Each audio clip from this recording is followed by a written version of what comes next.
Well, welcome back to Dunkirk Dunes. I thought I would do a quick video on how our little group, myself and Brother Pius, who is a monk at St. Mary's Monastery in Massachusetts, and another fellow by the name of John Hoffman.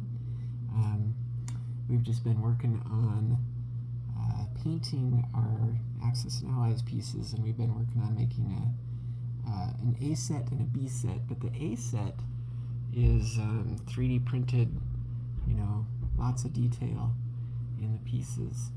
And someone asked if maybe we could do a very short YouTube tutorial on how we've been doing these ships. And what you see here in front of you, this is a L-class UK destroyer. And I just thought I would kind of run through the steps on how we've been doing this.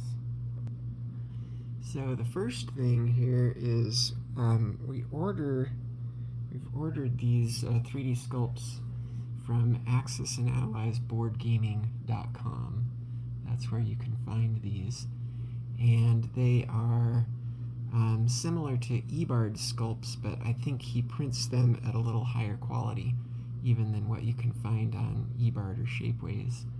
And I understand now, I think Ebard has actually sold his business to Greg at Axis and Allies Board Gaming. So anyway, that's where you can find these 3D printed sculpts, is Axis and Allies boardgaming.com. What I'm showing there in front of the finished one, that is actually that's an S-class destroyer rather than the L-class that's behind. Very similar, but there are some differences there. And the first thing that we do with these is we just prime them, and there's a lot of different things you could use to prime. Here's what I've been using to prime with is just Citadel Gray Sear primer. And then the second step is there is a particular color that you use as a base color, and for the UK in particular, this is the color that we've been using. It's a Krylon gloss pewter gray, and they're actually different shades. They're basically all gray shades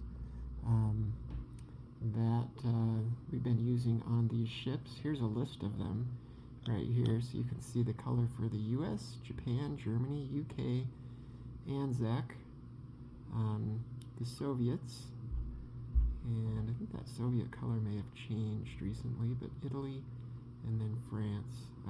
Anyway, you pick a base color, something that you're gonna like. And as I mentioned, these are basically gray shades. Some of them are maybe a little more blue, like the French one is a little more blue. The Soviet one is a little more greenish gray, but they're generally gray shades. And then let me grab the paints that come next here. Okay, then the next step here is, once you've got your base color on there,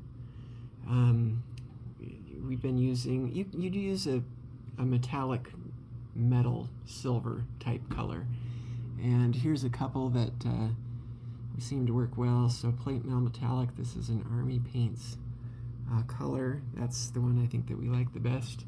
But here's another one that's very, very similar.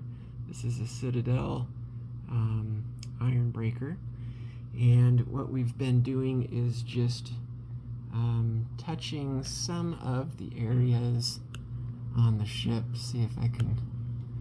So the main guns, some of the little anti-aircraft batteries, and so on, that you can see there. And get something I can maybe point with. So you can see the guns. We did those. You can dry brush over them, or you can just kind of paint over them. You experiment, figure out what you like. But there is, right there, you can see we hit some of these little, I think these are anti-aircraft batteries and whatnot there, and there, and then of course the main gun in the back. So we hit those with kind of a silver metallic color. And then after that, next is we have typically hit it with, let me just zoom out here again so you can kind of see the paint. This Nolan oil. This is a nice shade color that you just hit on top of that, and it tends to go into the edges, of the gun barrels and stuff, and just kind of darkens the shadow detail up a little bit. There's another thing I can show you too that I've experimented with that has a similar function. So this, I think this is a Tamiya product. Yeah, it's a Tamiya product. It's called Panel Liner. And this functions similar to the Nolan oil, but it may even flows maybe even easier into the cracks and crevices. I think I used this panel liner on, I think maybe these are the torpedo tubes. There, if you're looking at the ship in the back, the L-class. Anyway, those, they're basically shades, washes, that type of paint material. And then once you get all of that done, you've done all your painting and shading, the next step is the decals. And I can show you some of the decals here. Okay, so the decals, and you also just order these decals right off of Axis and Allies BoardGaming.com. And what the decals are doing is you're actually covering the deck with a decal. Of course, the roundel there, that's all part of the decal. And depending on, which ship you're ordering, sometimes he even has decals for the hull. This particular decals that I'm showing here, these are decals for the S-class destroyer, which is maybe the next one I'll be working on after I finish up these L's. But these are precision cut, just really accurately shaped.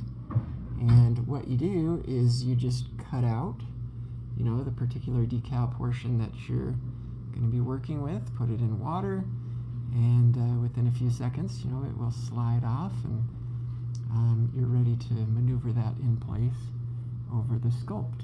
I can show you some of the other things that have helped to make this easier too. So this kind of blue and red decal solution stuff. You can find this on eBay, probably in some hobby stores as well. But the blue is microset, the red is microsole, and there is a specific kind of order that you use the blue and the red. I can show you the list that order of steps I got from Brother Pius, what he recommended. So here's the decal procedure from Brother Pius. So get all your get your ships lined up, what it is you're going to be working on. If you're doing a whole bunch of front deck pieces or whatever, get them all lined up, and then you put that blue on that micro set. Just brush it on with a brush, and then you've got your decal that is in the water. It's going to come off. You peel away the excess plastic around the decal. These are pre-cut decals, so you have to cut them out, kind of roughly, but the actual shape of the decal as it fits onto the sculpt, that is pre-cut very accurately. So then you go ahead and line up the decal where it needs to be, plant it on the ship, straighten it, get it just how you want it, let it dry. And then once it's dry, you apply the red, that's the microsole, and then let that dry, and then you can go ahead again and apply the blue, let that dry, apply the red again. And then at the very end, you can apply like a clear coat over it. I can show you some of the, here's some of the tools that I have used. I've been doing this. Just, a paintbrush to be able to dip into the red or the blue, another paintbrush to be able to dip into the water, to be able to kind of pull the decal out of the water, just like an X-Acto hobby knife. Some tweezers are helpful. Also, these little hobby tools, I just got these at Hobby Lobby. They're, you get a pack of 8 of them or whatever for a few dollars. They're inexpensive, but this nice little tip here is good for kind of directing the decal where you want it to go. And that is basically it. And what you see here is kind of the finished product of what you get. So, this particular ship, it's got a nice deck decal. It's got kind of the side hull camo pattern decal. The lifeboat, there's a little decal that he's provided that provides this little red striping on the lifeboat. There's hull camo on the other side. I have not put yet the nameplates on the bottom of this, but you can see here on the decal sheet, he's got like Swallow S-Class 1918. You take that decal and that goes onto the bottom of the ship, so each one of these ends up being labeled. It's a great product. It turns out really well. So anyway, hope this is useful to you. They're not particularly cheap. The sculpt itself is depending on how large the ship is, they're often $1 or $2. Carriers are quite a bit more, but often $1 or $2 for most of the other ships. And then it's typically $4 or $5 for the set of all the decals. The deck, the side, the nameplate, whatever goes with it, for $4 or $5 for that.